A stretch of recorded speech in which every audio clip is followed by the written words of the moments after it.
What's going on? So let's get straight into it because this one is a little bit touchy, and it's really touchy for a certain audience.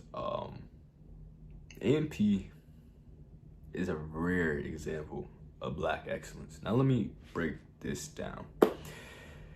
When we're talking about AMP is a group, it's extremely functional, highly functional, and successful. These guys came from very, very small content creators and their own little niches and bubbles from the very beginning when they only had about 1,000 subscribers individually, right? We're talking Phantoms, especially Phantom. Phantom started at a rough spot in the 2K scene, similar to Agent. Also started in the 2K scene. Not a crazy amount of views, but they were climbing their way up, making their way up, and getting more and more traction as they obviously continued their careers.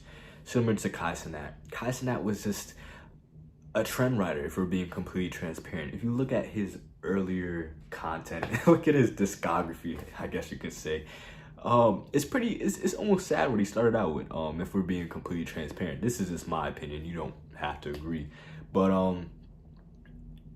what he did, he was almost like a carbon copy of DDG that just happened to be 5'2".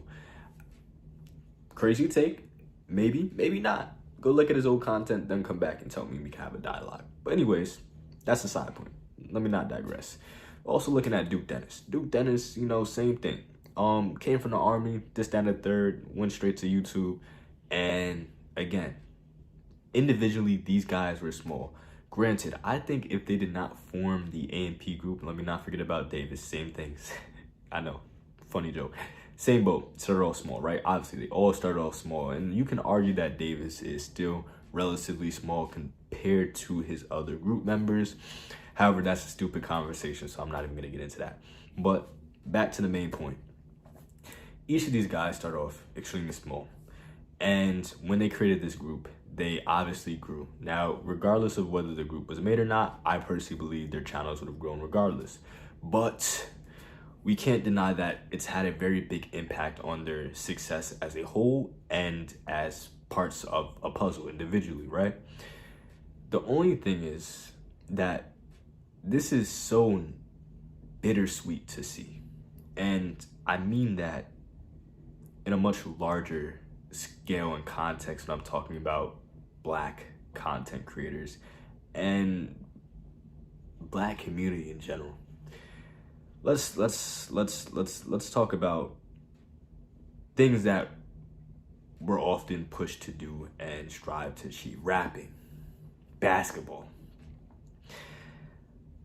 anything within those stereotypes, those realms. You see LeBron, his team, you know, functioning as a unit. It's a predominantly Black dominated sport, right? And everybody seems to be working together cohesively. It seems as if in these stereotypical spaces, there's unity. Hold that though. There's unity.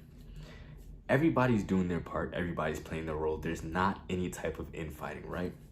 Same thing with a lot of your rap groups. But maybe you caught my lie right there. Let's start with rapping. Let's even take it back to the Wu-Tang Clan. This is for my older folks. Even my younger folks, you should know this. Wu-Tang was an amazing rap group. And a lot of the noise around why they disbanded was because the artist decided to go solo. But if you really do your research and you really look at the history, the context of what was going on, there was infighting. And a lot of it was due to money. That's what it usually comes down to at the end of the day, sadly. The group just could not stay together. Another, I guess,